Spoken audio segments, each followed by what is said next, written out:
Good morning, ladies and gentlemen. Good morning, good Friday morning. We have back as a return guest today Miss Lindsey Cooper, the owner of Identity Dance Company in Springfield, Oregon. And today we're going to have a different kind of discussion with Lindsey. Today she's going to share some very personal information, some very real information about her experiences and surviving and overcoming a period of time in her life from sex trafficking. And we want to pay attention to her story. We want to give her our attention and to listen to how subtly, how easily that kind of experience can come upon someone even before they know that experience, that they're in the midst or the stream of that kind of experience. So with that said, Lindsey, thank you. Welcome to Molina Leadership and Business Development Facebook page. This is an issue of leadership. This is an issue of you are a business owner, you have overcome much, you have been successful, and you have come out of the darkness, you have come out of much pain, and you have an opportunity to have impact over many lives. And this is why we're having this discussion today, because you have something to say, and you have something to say that we need to hear. So thank you for being here. You are so welcome.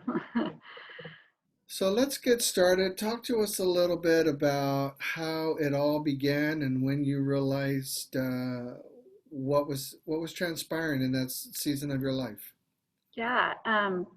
So in that season of my life, I was about 20 years old, 19, 20 years old, and I had begun to just be involved with the wrong crowd. I think everybody at some point in their life has friends that are a little wild, and I just got really caught up in that. At the same time, I was really trying to pursue a career in dance. I was trying out for a lot of different things. I was training really hard. I was doing all the things and the checks and balances that it took to make something of my dance ability. And I just kept getting closed doors, rejection after rejection. I was experiencing really tough rejection also in my personal life, just with dating and relationships, and just really struggling to find a place to fit in. And the place, unfortunately, that I fit in really well was in the party scene, and drinking and going out all the time, and experimenting with different drugs and so forth. So at that point in my life, around 1920, I began to really lose just a sense of who I was and purpose for my life. I really began to lose passion for anything other than really just being wild and going out all the time. So fast forward a year to when I turned 21, and I was still in that lifestyle, but unfortunately that lifestyle caught up with me, and I was unable to hold jobs very well. In fact, I was fired from 2 jobs in a row just because of irresponsibility and not being able to show up on time because I had partied the night before. I mean, this isn't rocket science, like, A plus B equals C, like you're not responsible, you're gonna suffer consequences.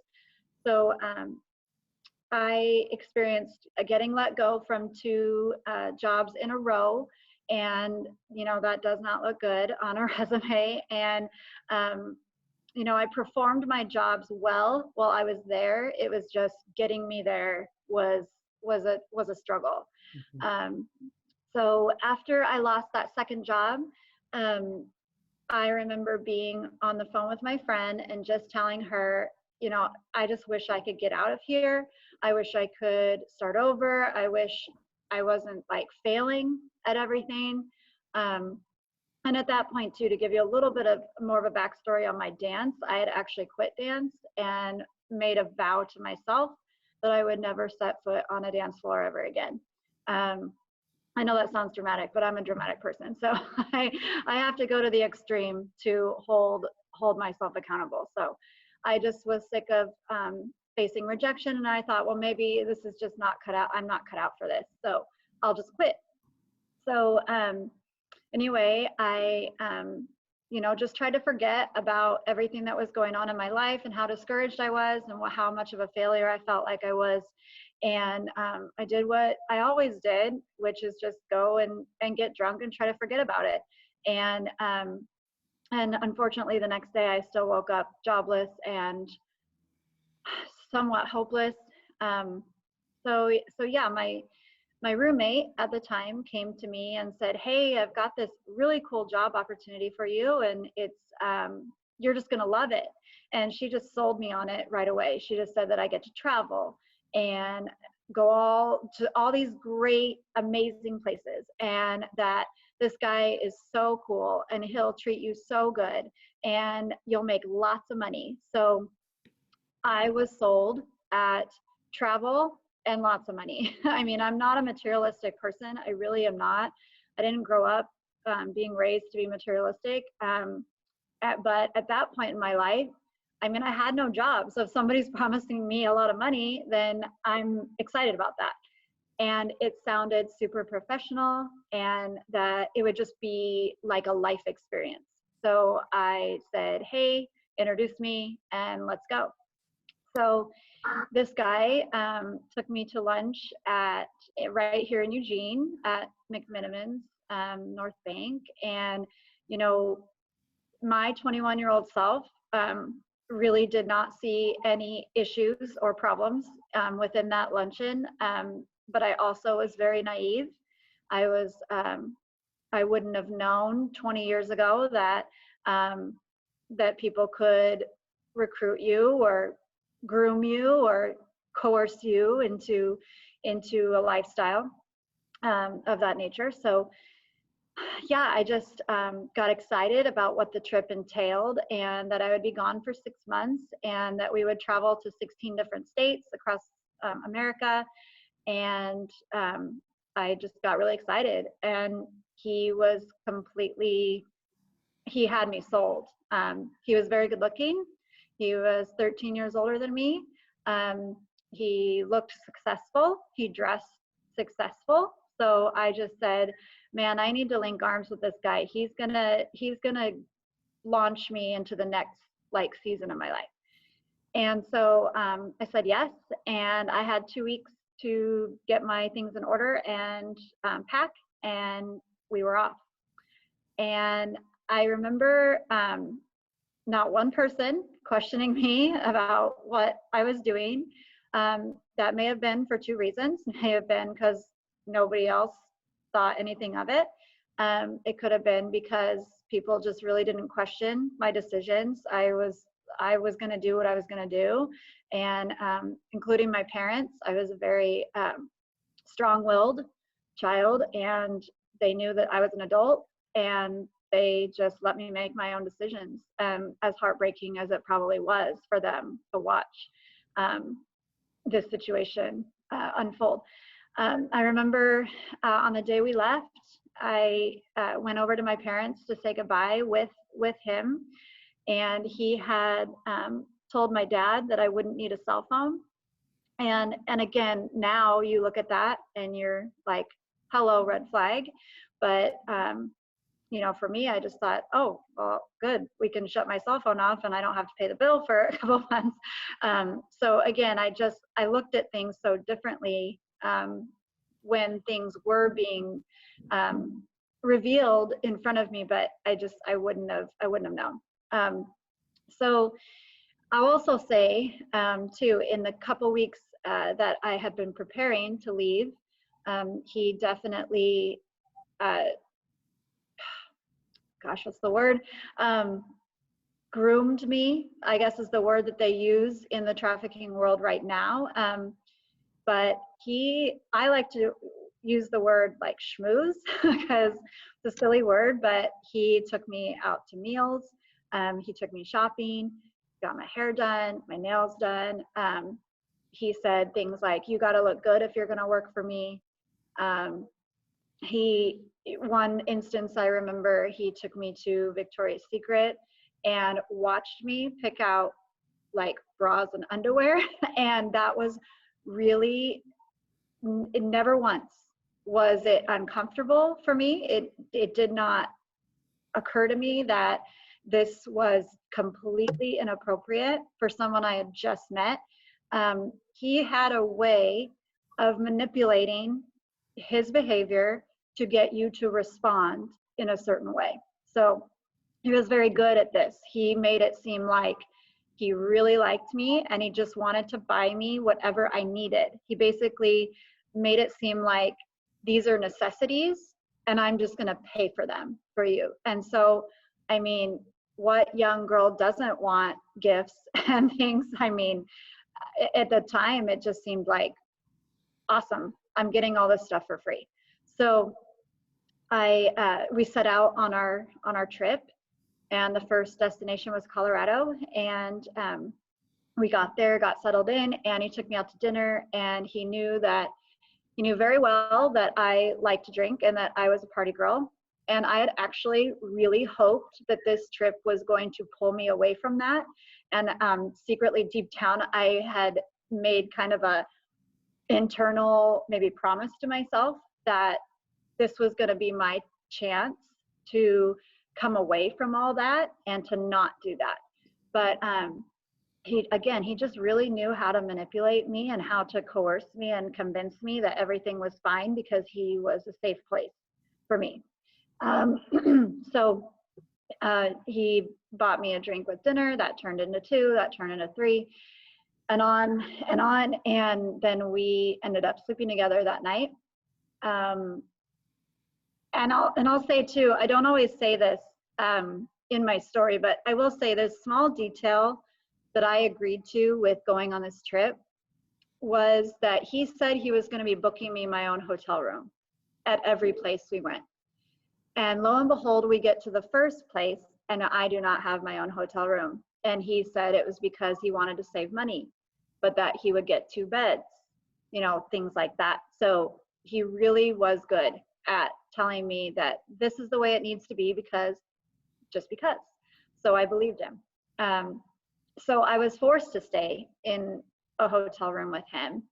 And anyway, so that happens the next morning, as any probably person with any sort of moral compass would do. I felt terrible. I had so much guilt and shame. Again, I was trying so hard to come away from this life. That is who I was back home. I thought, I've just really messed this up big time. Like, this is not okay. This makes me so uncomfortable. And so I called my roommate, the one who had set up the job for me. And after listening to me for a few minutes, she just said to me, well, Lindsey, that's just part of it. And I said, what's part of it? And he's like, or she said, just that, like, that's just kind of goes along with it. And I just remember not even knowing what to say. I was completely speechless. I just listened to what she was saying, and I just, your mind is spinning. Like, really? Like, that's what I just committed to signing up for? And so then I imagined, with her still on the phone, I imagined what it would be like for me to say no to this and demand that I be sent back home. And all I could see was failure again,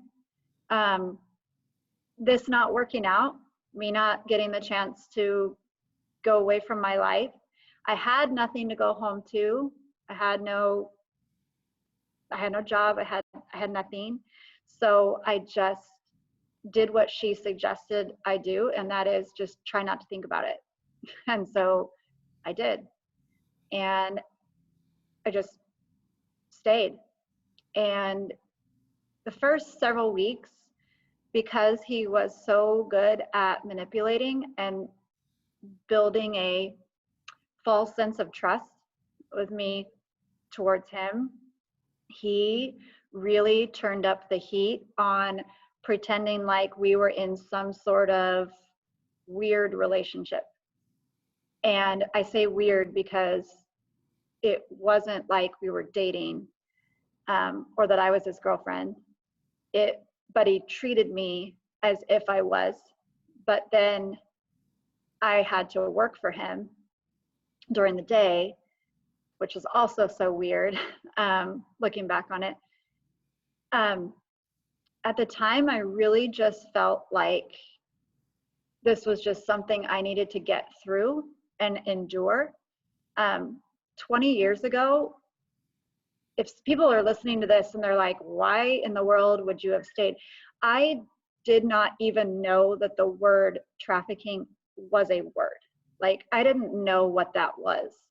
Call me sheltered, call me naive, whatever. But in 2000, I mean, unless you were directly working with victims or survivors or anything like that, I don't think, because their social media wasn't a thing. All you had was the news, and they didn't report on stuff like that. Or if they did, I definitely missed it. I guess if I were to use a word to describe what I was doing, I would have chosen prostitution. But at the same time, like I said, he never made it seem like that was what it was. Of course he didn't, because that's illegal. So he made me feel like this was all normal. So here I am, about 2.5 months into the 6-month period of time that I was to be working for him, and things had just gotten really hard for me.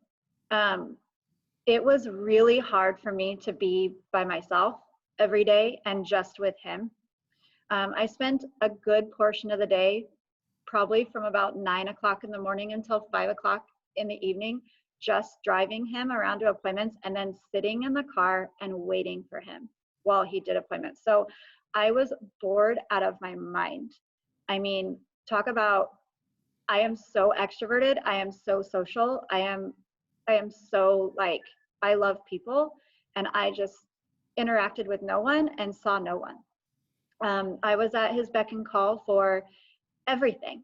I did legitimately work for him. I did paperwork for him after his appointments.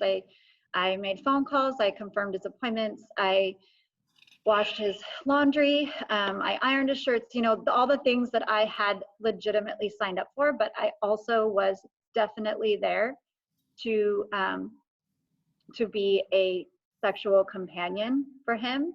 And after a while, again, remember what my roommate told me to do, which was just not think about it. After so many months of not thinking about it, it's hard not to think about it. That maybe there's something more, and that I don't want to be here anymore. Again, so 2.5 months in, he had definitely shown his true colors on several occasions. He was a very angry person. He has a lot of issues. I could see them very in real form. He would get angry at me a lot. Nothing I ever did was good enough for him.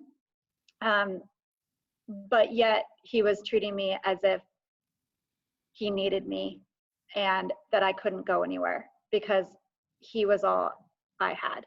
So it's definitely a mind game, manipulation, because then you feel like you're not worthy of anything better, but you're not even good enough for him, but he's your only option. So it's abuse. It's mental, emotional, verbal abuse. Not to mention just the day in and day out, the part of me that used to shine so bright and or feel like there was so much hope or purpose for life, just that light switch had just completely dimmed. And it was just a very dark time. There's a lot about this that I do not remember, and that's totally okay for me. And, I think that I would speak to anybody in situations like this, whether it be domestic abuse, whether it be sex trafficking, whether it be any sort of lifestyle that causes you to be isolated or feel like you're not worthy. It just does something to a person. It really does something to you mentally. it does something to you emotionally where you just turn off. Mhm. And that was really what I was very numb and just shut down. So um, I remember keeping a journal, and um, I believe that I did that. Now I look back on it and just believe that, I kept that to normalize what was happening. And I only wrote, for the most part, about where we were going and what we were doing, just to try to think of like the good things that were happening, because he did take me to some amazing places and I saw some really, really cool things across our country, but it was very, very taxing. So at that point, the 2.5 month mark, I was so tired. Um, and then that went on for another month and a half or so. And so we're now at 4 months. I've been with him, and I still have 2 months to go. I'm literally counting down the days. I do not want to be there anymore. He does not let me talk to people. My parents would call, he would forget to tell me. I always had to talk to them or call them back with him in the room. He would tell me what to say. Um, he'd say things like, tell them we're having so much fun, that everything's fine. And so I would. And because to be honest, I was afraid of him. Mhm. I had seen him get angry at different things and me, and I just didn't want to push his buttons. So anyway, I had, like I said, kept a journal, and I remember just being in the car one day by myself again for like the 90th time, and I was writing, and I just was talking about where we were, what we were doing, what city we were in, and I just ended up turning that entry into a prayer. And mind you, just like I had quit dance, I had kind of quit God. I had quit church. I had quit the whole thing.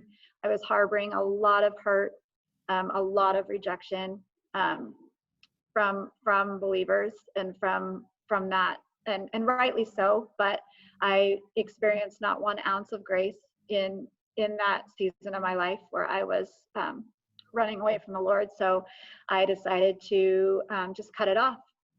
So I remember writing, and all of a sudden these words came out onto paper. Just said, God, if you get me home safe, I'll dance, and I'll dance for you. And I had no idea what that meant. I had always danced for myself.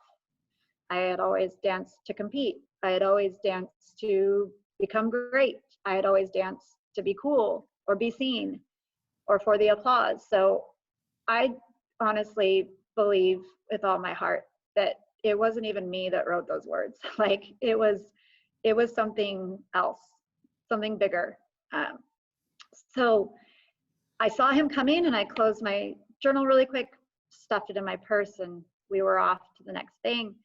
For the sake of, for this story and how incredible God is, and the next part I'd like to think was like the next day or 2 days later, but I really don't remember. So, but it was very soon after I had written that prayer. He handed me an envelope in our hotel room, and I just said, oh, what's this? And he said, open it. And I knew it couldn't have been money, because he didn't give me money, actually. I wasn't allowed to really have money unless he was handing me money to go get something, like go get me this, go get me that. I didn't have debit cards. I didn't even hold my license. He held all of that. So I knew that it couldn't have been money. And then I just opened it, and I saw a plane ticket, and my heart sank because I didn't read it. A plane ticket to me meant I still had to be with him. I still had to travel with him. We were going to yet another experience. So, and let me tell you, anybody that travels maybe for their job or travels a lot, I was not used to this lifestyle. We were in a different hotel every 2 or 3 days. We were flying, driving at all hours. It was not ideal, and it was hard. I was physically tired, but I was just emotionally and mentally drained as well, just from the travel itself. And it had been 4 months straight of that with no breaks. So anyway, again, opening this plane ticket was not exciting for me, and I didn't even read it, because why would I think that that was for me? And he said, read it.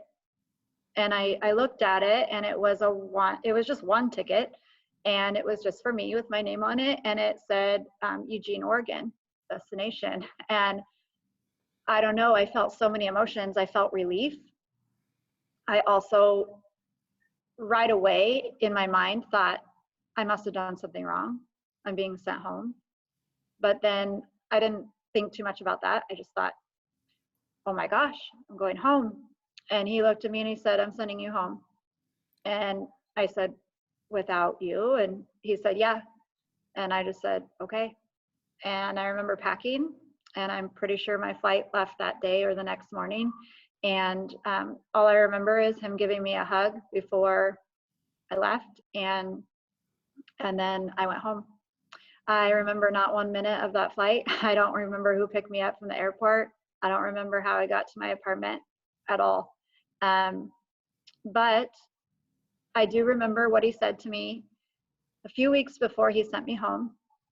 Actually, he said to me, remember, when we get back, we are not in a relationship. This is not a thing. And also, this did not happen. And I just remember looking at him going, okay, sure.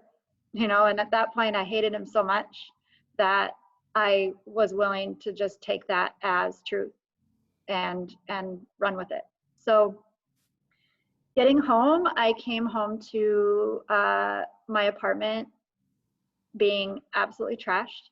My room had been lived in by a mutual friend of me and my roommate. She had let him live there in my room without my knowledge while I was paying rent while I was on this trip. So that disappointed me big time. I had been traveling and not seeing my own bed for 3.5, 4 months, and I just couldn't wait to sleep in my own bed, but I couldn't because somebody else was living there, and it was gross, and it was dirty, and it smelled, and they had partied like crazy while I was gone. And I remember walking in and just going, I can't be here. And so I called my parents and went to their house and stayed with them for a little bit until I figured out that I needed to move out of that apartment and start over with something else. So those next few days after getting home, and actually weeks most likely, and possibly even months, were very, very dark, and I don't remember a whole lot. I do remember being very depressed. I was very sad. I was I didn't come out of my room a whole lot, and that was to be expected. I really didn't, like when I went home that day from the airport, like when he sent me home, I was truly being set free, but I had no idea, like even what that meant or that what I was being set free from. I just thought I never have to see him again if I don't want to, Mm-hmm. So anyway, to give a little light into the story,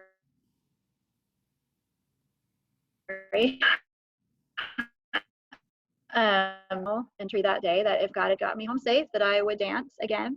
And this was again back in the ancient times when, like my daughter says, the good old days, where there was no Google, there was no social media, so I didn't know like what dance class I could go take. I had dropped out of college.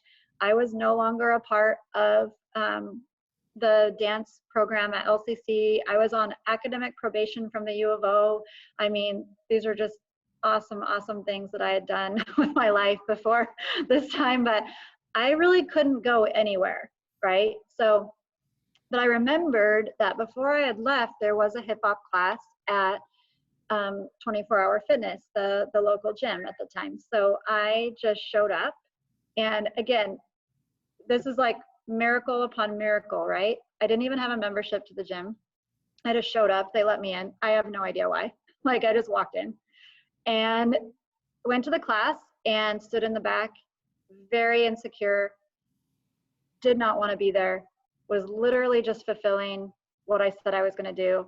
I thought that maybe I would take 1 or 2 weeks and then be done. So lo and behold, the teacher of the class knew me and shouted my name, was like, Lindsey, oh my gosh, where have you been? What's going on? You know, and I was just like, no, no, no, no. So I did a little bit of small talk, whatever, took the class, hid in the back, hated myself, hated every single thing about that class. So it was just so hard. Yeah, so anyway, moving on, I came back again, which I don't know why, but I did. And the teacher, I'll never forget this day, she came up to me and said, hey, I can't teach this class anymore. You'd be perfect. And I was like, no, I don't want to.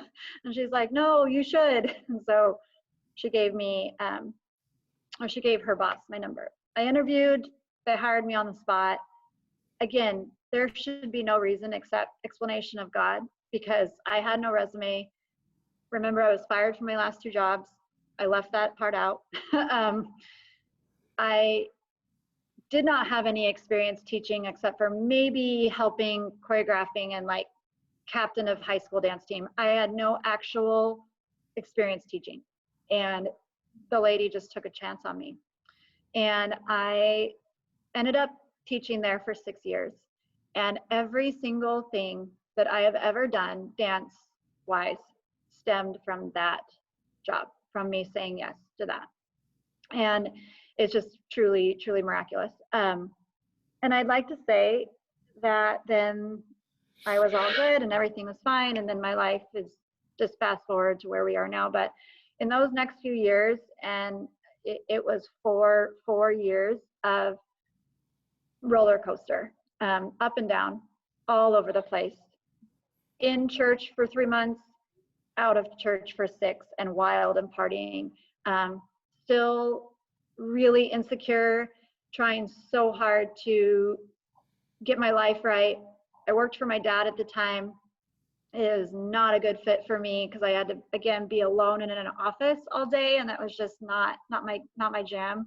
But it was a job, but I think just so much of me was like yearning and burning to be around people. So I was going out again and rekindling friendships and making friendships that I actually shouldn't say bad things about these people, because I was the one instigating a lot of this. And I'm actually friends with some of these people to this day, and we've all like turned our lives around, which is awesome.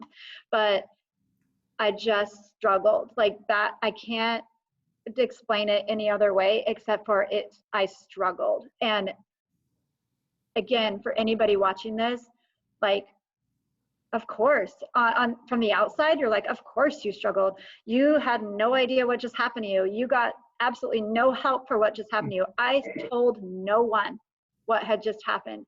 I had no idea what had even just happened. I just wanted to forget about it, and just cover it. So that's what I was doing. I was just trying to cover it.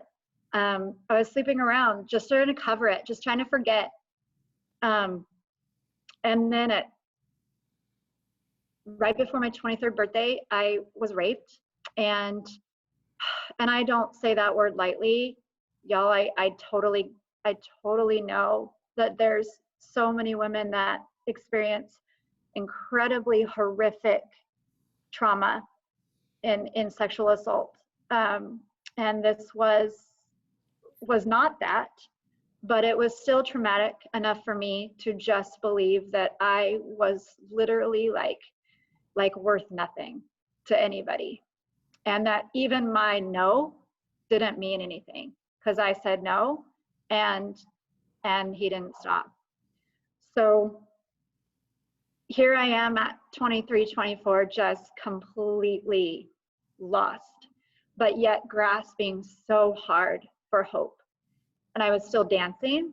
I had gotten the opportunity to lead a local dance troupe, and I fell in love with leading. I fell in love with with not being the boss, because my husband always says I'm so bossy, but like that's not what it was about. Like I fell in love with what leadership looked like serving people, even though I wouldn't have put those two together at that season of my life.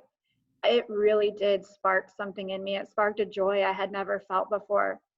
And again, I just got to be around more and more people who shared the same love and passion for dance. So I was doing that at the same time. And you know, I always say, sometimes you don't know truly what is helping you heal in a period of your life, but dance really was my anchor in that period, because it kept me accountable.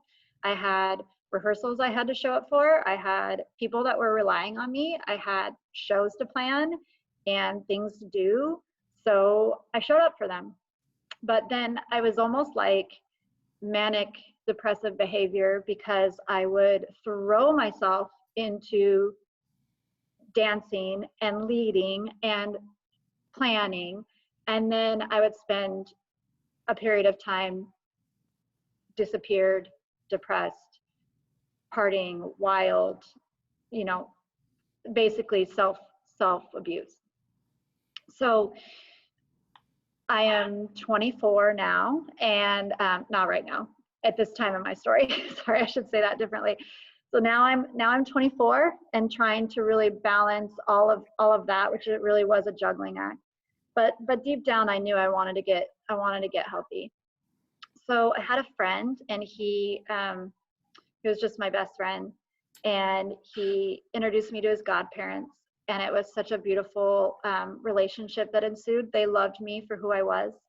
They would invite me over for dinner, bake me cookies, doing all these things for me. And I just felt like I had like a second set of parents watching over me and loving me for who I was. And I remember them calling me on a Saturday night. The mom did. Her name is Kim, and I owe like my life to her. But she called me and she just said, would you like to go to church with us the next day? And I was like, sure. And again, I had not been to church in so long. And yeah, so I just said yes. And I remember being late for church. Like I was late for everything. And still am sometimes, but for different reasons this time. But I remember showing up and really like regretting it the moment I walked in, because it was such a small room and there's only like 75 people in the room, and everybody saw me come in late, and I just was so embarrassed. And of course, the people I was going with, they sat in the front row and they just waved me down when they saw me, and I'm like, oh my gosh, what is going on? So anyway, I go there and get settled, and worship has already started. And the pastor knew me because he was my friend's uncle.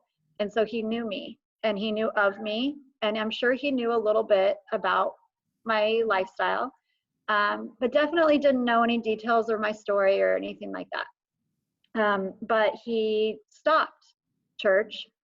I remember he straight up stopped church, and he just said, hey, there's somebody in here who God is waiting on, and I'm not going to continue service until we do some business with the Lord. And I just was like, oh, who could that be? Like, okay, this is weird.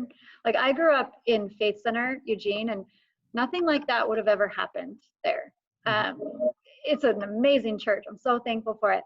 But that was weird to me. Like, that was maybe uncomfortable. So he asked everybody to just close their eyes out of respect for whoever it was. And he just asked the worship team to keep singing. So they did. And I mean, it seemed like an eternity. It was probably like 2 minutes, but to me, it felt like the longest time ever. If you grew up in church, or even if you didn't, you know how when everybody tells, or like a teacher, even at school, tells everybody to close their eyes. I was always the kid that wanted to look around and see what was happening. Like, I want to see, like at church, for example, if they're asking people to receive Jesus, I would be like, ooh, who's doing it? You know, when I was little. Or at school, like teacher would say, everybody heads down, like we're going to play heads up, 7 up. And I would want to look, so that was rising up in me. And also because I was really annoyed and I wanted to just get church on and done and go home. So I looked up, and mind you, right before I looked up, my whole body, head to toe, like sweating. And my heart felt like it was going to beat out of its chest or out of my chest. So I look up, and the pastor is standing in front of me, and he's just staring at me. And he's very tall. Mark, you know who this person is. PK, Pastor Keith.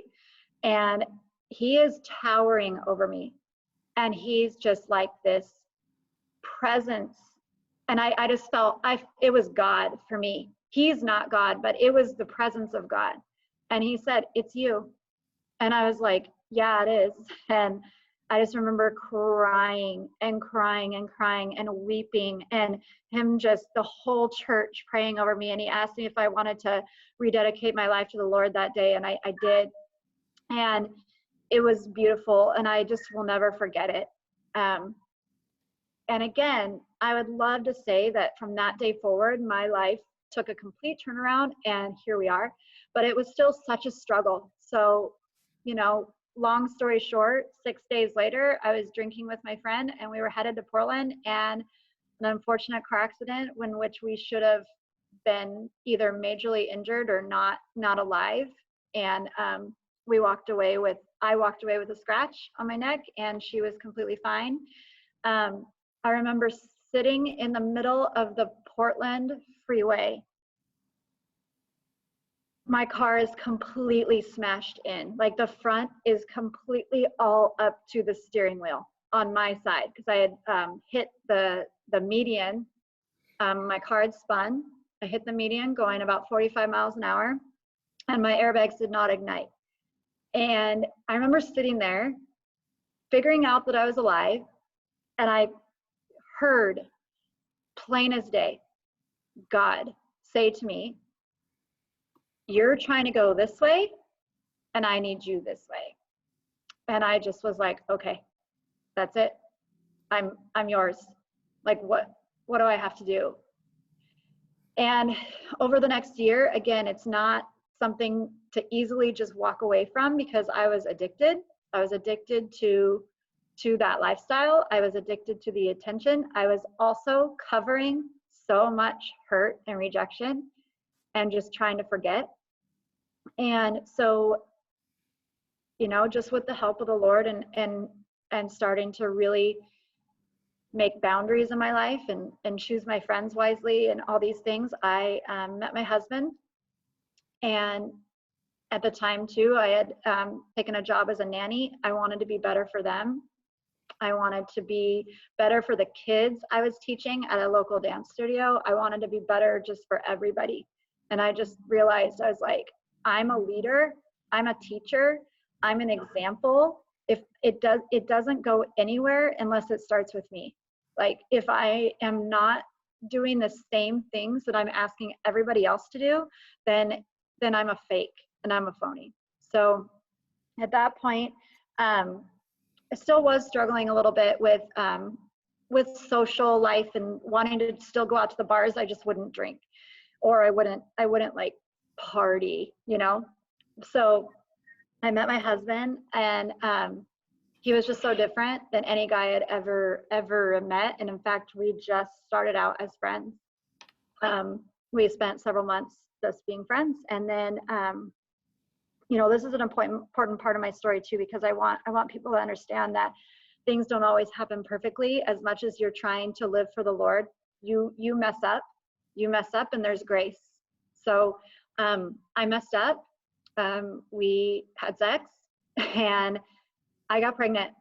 And let me also tell you something that might be slightly controversial with some believers, but in all the years that I had been sexually active, and at this point it had been 7 years that I had been sexually active, I never used birth control, not once, of any form, and I never got pregnant. I slept with my husband once and got pregnant. And at the time, he was just my boyfriend. So I don't see that as being a coincidence at all. I believe God is in everything. He has grace for me and for you. He gave me the gift of my firstborn. And that is what turned my life around. Like, I had been doing well, happy, holding down a job, going to church, doing all these things. And it wasn't until I was responsible for another life inside of me that was like, oh, okay, you really are serious, like, about the purpose you have for my life. Had a baby, got married. Within 2 years, the Lord made a very, very apparent, it was very clear to me that we were supposed to open our own dance studio. And ironically, I had gotten fired from a teaching job at that time, but not for the reasons I got fired from before. This time was, I got fired because of my beliefs and because of my walk with the Lord that she didn't agree with. And so she let me go. And then at that point, my dad came to me and said, it's time for you to have your own thing. And I'm gonna do it for you. And so I was like, okay. And here we are. We are now 10, almost 11 years since that happened. And yeah, now just fully living, walking with the Lord, messing up all the time, of course, but not in the same way. Have 3 kids. I have a party business, which is ironic as well, and and love having a dance studio. It's my first love. It's my passion. But you know, Mark, you have said to me in the last couple of years that the Lord was giving me a bigger mantle and a bigger calling besides the studio, and that has really started to take shape in the last 2 years. And so now I'm able to speak and be brought to different situations, different churches, different schools, different events, and I've been giving my testimony, but also preaching the Word of God anywhere people will have me. So yeah, and I'm also a huge advocate for rescuing, helping survivors from trafficking, and you know, my story has so many elements to it. Sometimes I forget to kind of bookend this part, but I legitimately did not know what had happened to me until after my second child was born. When my daughter was 2 years old, I was at a church retreat and heard a friend of mine giving her testimony about how she was trafficked horrifically right here in Lane County, and like at the Hilton downtown. And I remember my heart just breaking for her because I was listening to her story. I was praying even as she was saying it, like for her healing. And all of a sudden, after she was done, I realized that all the things she had been said had been said to her, all the things that had been kind of done, and some of these things that she had experienced were exactly what I had walked through. And then I realized that happened to me. So at that point, I just really had only told like 1 or 2 really close friends and my husband. And then I remember just in the several years after that, it took another like 4 years after that, when somebody came to me and said, I think you should start telling your story. And then I remember sitting across from Diana Jans, who is the most incredible woman. She helps survivors of trafficking right here in Eugene. She lets them live with her, and she helps them rehabilitate and be transitioned back into the world. I was meeting with her about something, and again, my heart started beating fast. I started sweating, and I just said, I think I'm supposed to tell you something. And she said, great, tell me. And I told her like the 2-minute synopsis of what had happened to me, which is so hard to do. And she looked at me and she goes, Lindsey, do you know you were trafficked? And I was like, no, I wasn't. No, I wasn't. That's like girls in shackles and chains, or being forced to sleep with multiple people every day, you know? And she goes, no, by definition, you were trafficked. And that's part of your story. And she's like, and would you like to start speaking at things like about your story? And I said, yeah, absolutely. I mean, I was in shock. I mean, it still shocks me to this day that this is what the Lord would ask me to put forth and to go public about.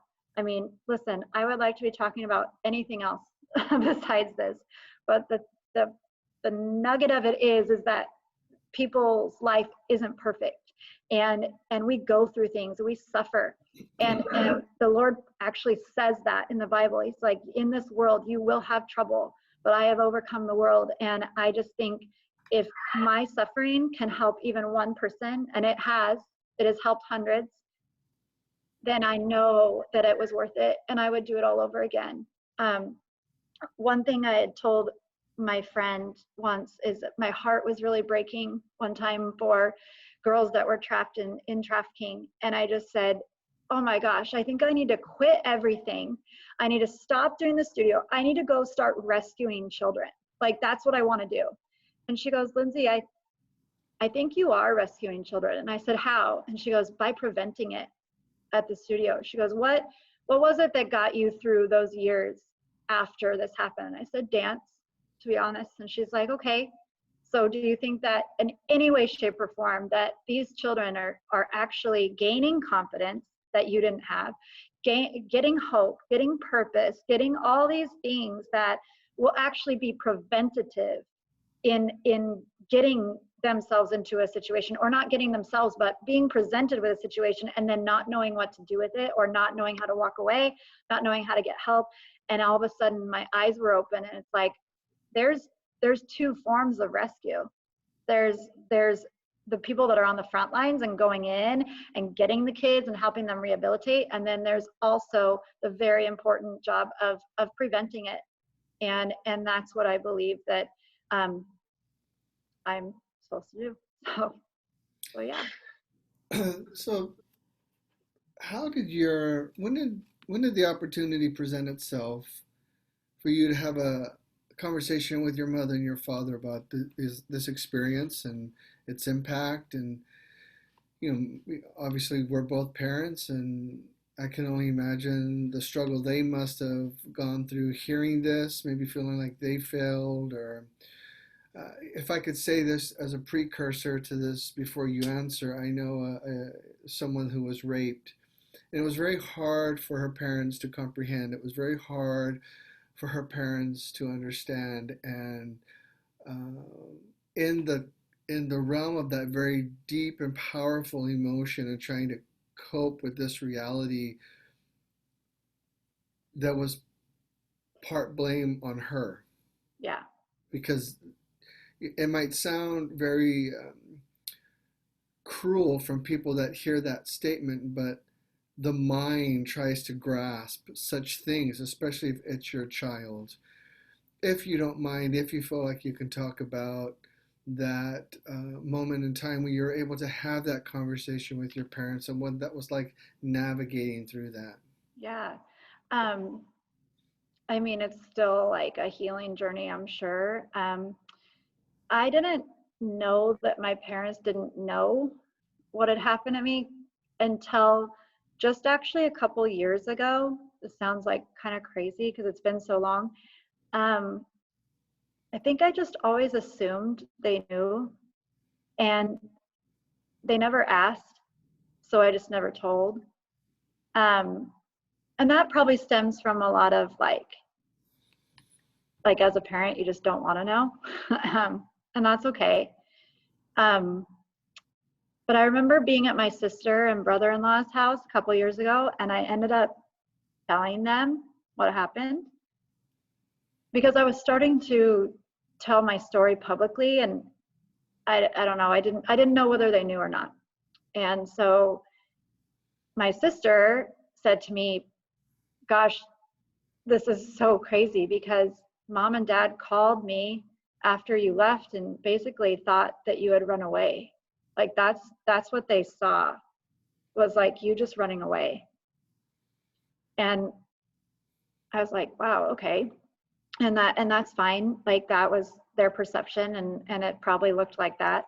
Um, And then I started getting just asked like time after time after time to share my story publicly. So I figured it was time to tell them what had happened. So I remember being on the radio, like on a morning show in January of 2018, I believe, and realizing that any of my parents' friends could be listening and that they didn't know all this. And I know that that would be hurtful, that I was telling the world and yet I hadn't told them. So um, my husband works for my dad. And so um, I asked him to just kind of set up an appointment with my parents. And or maybe I did, I don't remember. It just somehow an appointment was set for me to come over, and Dusty was going to come with me. And I remember my dad not wanting to wait for the appointment. He was like, "What's going on? She doesn't make appointments unless like what's going on, you know?"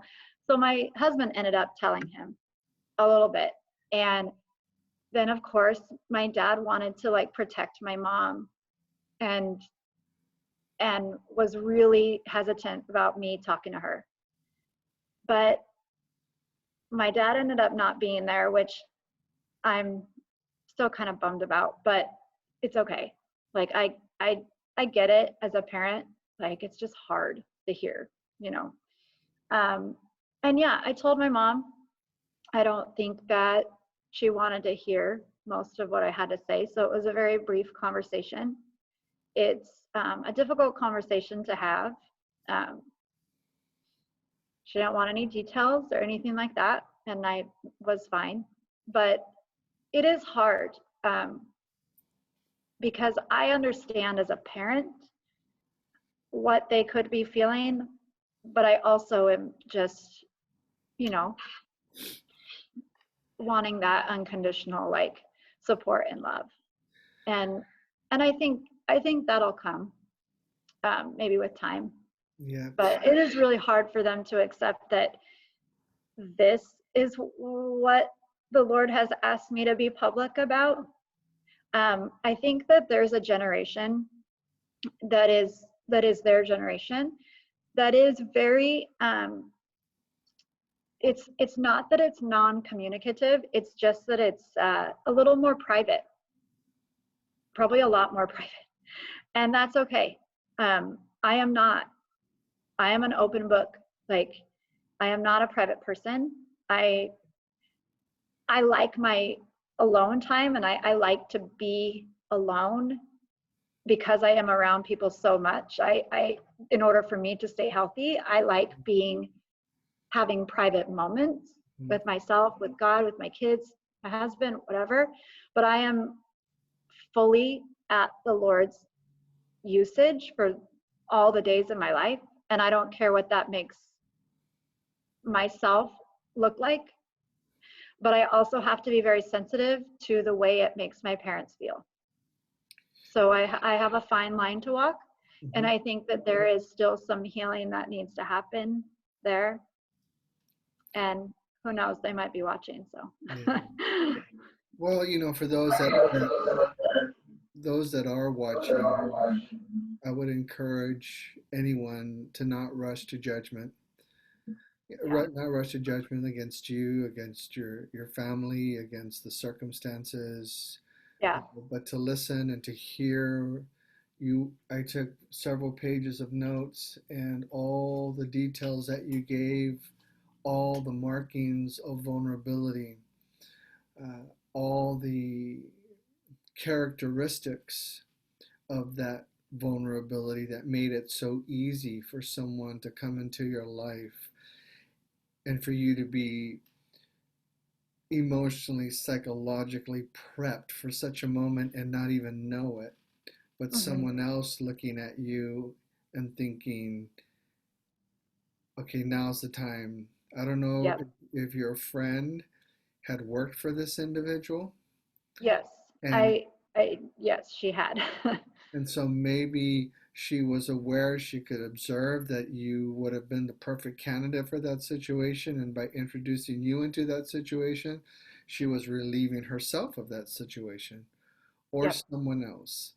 And Yep. I don't say that lightly. I don't say that with any dishonor or disrespect to your friend, because Correct. those are difficult things to endure and survive and overcome. And there's a lot of external factors that are involved, and this isn't really the venue to get into all of the time frame to get into all of that, but it's complex. And Yeah. all the notes that I took while you were talking show the complexity of what was taking place in the environment of your life. Yeah. Now, how did you, once you began to realize what had happened, the severity of what had happened, did you ever find yourself struggling with postpartum depression and needing counseling? Or once you get married, I know Dusty, I know your husband, I know how much he loves you, and I know that he serves his family and this joint mission that you have of Identity Dance. Um, can you talk to us just a little bit about some of those areas and how this experience impacted that and some of the things you had to do to heal? Yeah. And that is such a beautiful question, because I think people think the way that I talk or the way that I look right now or that my life has just, all of it's just gone away. Like all of the, what I experienced and all my hurt or my, all of that, the horrific part of it has gone away. Um, and yes, I 100% believe time heals all wounds. Time is huge. Um, I believe the timing of me realizing what had happened to me was perfect. It was God. I was already loved unconditionally. I already had two beautiful children. I already ran a dance ministry. I already had purpose in my life. Um, so the wake up call to my eyes were blinded, and then when the veil is revealed or the veil is taken off. Um, as far as uh, healthy communication, and also just a re re what's the word, revamping my uh, basically intimacy had been skewed for me. It had been abused. It had been, sorry, I have something in my eye. It had been completely shifted and turned upside down on its head to what it was supposed to look like. Partly my doing, not just in this situation, but in all of my actions and my choices.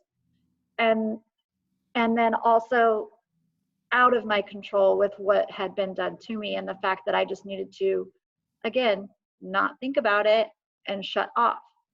So for me, going into a marriage where I was loved unconditionally and now it was completely, quote unquote, okay to be sexually intimate with this person that I committed to for the rest of my life, that was a struggle on some level.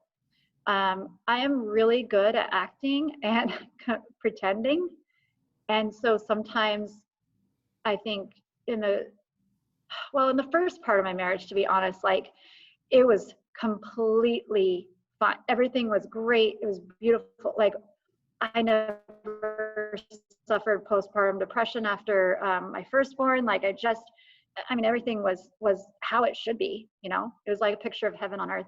And then after my second one, after Jazzy, I had, I think I struggled mostly with just my, or actually, no, sorry, I'm getting my timeline a little confused. It was before Jazzy. I was really struggling with my own self-image, just who I was.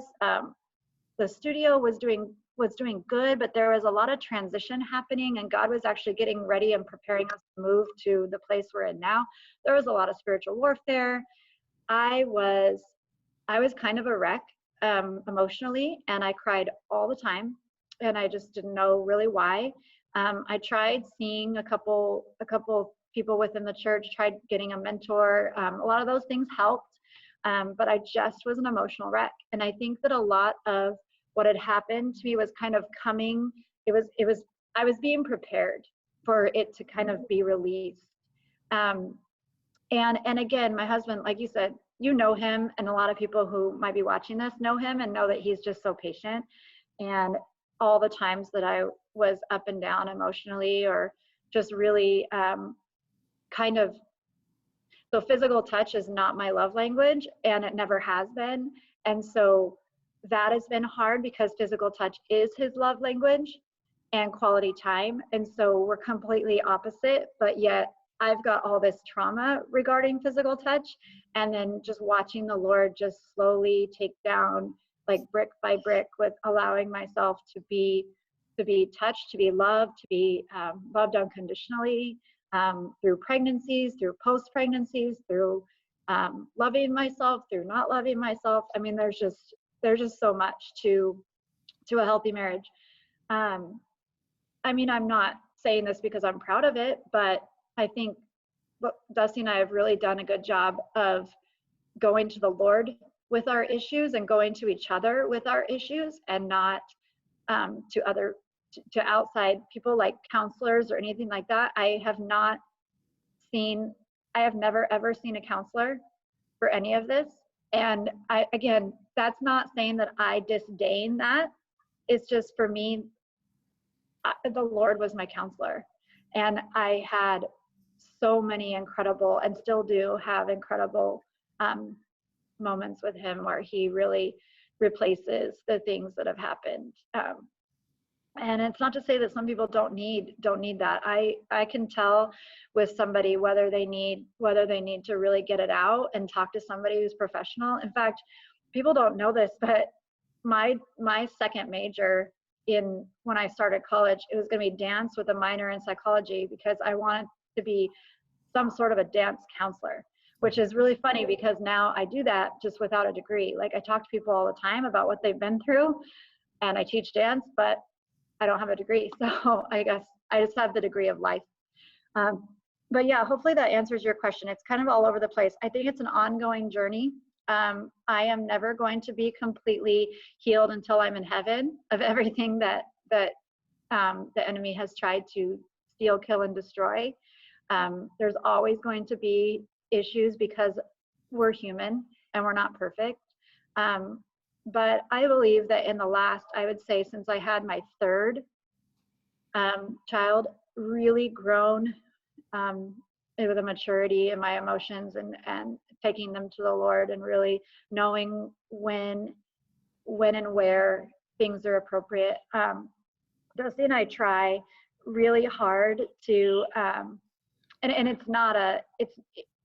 it's completely effortless with us, because we didn't spend a whole lot of time actually dating before we got married. And so we go on a lot of dates, like, now. And that's something that we love and do. And I actually have told people in suggesting when they are struggling in their marriage, I'm like, when's the last time you went on a date? When's the last time you looked at each other and had nobody pulling on you, asking you to wipe their butt or their mouth or whatever, and just eating together, or going to a movie, or having in-home dates, or just all these things. And these are just practical things I always try to tell people about a healthy marriage, is that you said yes for a reason. Love doesn't fade. It should only grow stronger as you get to know the person more over the years. Your love will change over the years, because maybe you don't look the same or whatever, but for a healthy marriage, you have to continue to fall in love with each other every day. And I watch the way that my husband treats me and treats our kids. And I guess, had I known, it's always hindsight is 2020. Had I known what God had for me, I would have said no to every single thing that came that was an imposter. Mm-hmm. But I also know that I wouldn't be able to reach as many people as I have, and also be on the same level of people sometime when they tell me they're hurting. Like, I can understand, because I've been there and I've faced rejection, and it sucks. And this is how I've overcome it, And so Yeah, hopefully that answered your question. There's a lot to it. There's a lot of different aspects that are still in play. But just to answer your question very simply, I definitely struggled within the healthiness of our marriage. I struggled. But God gave me a man who was ready to struggle along with me, and just to be patient and just wait for that to heal. So we wind down with time here real quick. What Yeah. would you say to parents Hmm. that have children like you were struggling with rejection, you were struggling with being accepted, you were struggling with fitting in properly, you were kind of rebellious, you made decisions not to listen. That kind of prepped a lot of things for Yeah. you. What would you say to parents that are concerned watching their kids, but maybe they're afraid, they don't know what to ask or how to Yeah. ask, or maybe it's not their place? What would you say to encourage them? Yeah. I would say really just know your kiddo's life. Know who they're talking to. Know their friends. Even if that means you're having their friend group over to your house, make it a safe place that they want to be at home. I know that's hard for teenagers. They want to be so far from home. They want to go out on their own. Give your kiddos freedom, but make them earn it. Uh, Talk to them, um, really build trust within your relationship. Also, really encourage whatever your kiddo's passionate about. I know it's kind of a hard time right now because a lot of things are, not the same. But encourage your kiddo's passion because I have to confess something. I used to think passion was a terrible word. I used to think passion meant, okay, if I'm passionate about something, it means I'm worshiping it more than I'm worshiping God. And until I became looked at passion in a different way, like Jesus had to have had passion because he went to the cross for all of us. Nothing but passion can make you do that. Passion is a strong emotion that makes you endure no matter what. So people, I think, say that their passion fades for different things. I just think that that's on you, sometimes because we have to continually reignite our passion for things, especially when you know that God has called you to it. Sure, my passion for like performing and dancing as much as I used to has faded with time and just maturity and responsibilities that have shifted. And it's no longer feeding an insecurity in me. So I could live with it, I could live without it. But the Lord uses our passions to not only heal us, but also heal others. So one of the biggest things I say to people who ask me what to do to get their life back on track, what to do to feel hope, I was like, just get involved with something that makes you joyful. Like if it's dance, great. If it's singing, great. If it's art, whatever, like if it's sports, do it. Like, just whatever it is that really makes you come alive. That's not a mistake. I really don't believe that athletes play and are gifted, and that's not from the Lord. When it becomes not from the Lord is when you worship it or when it becomes bigger than God. But yeah, wrapping that all up in a pretty bow, like parents, your kids are called to something. The sooner you see that and figure that out, the more you can help cultivate it and support it, and do whatever it takes to really encourage them. Continually tell them how much you love them. Continually tell them that even if they make mistakes, you're still going to love them anyway. Continually support them. Be around. Check their phones. Like, their phones are not private. You should have the code and be checking conversations and checking their social media. If they have social media that you're not allowed to follow, that should not be a thing. And just statistically, trafficking happens so much online and within games, within, this is a different conversation, but within Instagram and Snapchat and all of these things. So if, of course, you're going to trust your child and say, oh, my child would never talk to a stranger. What if it's not a stranger?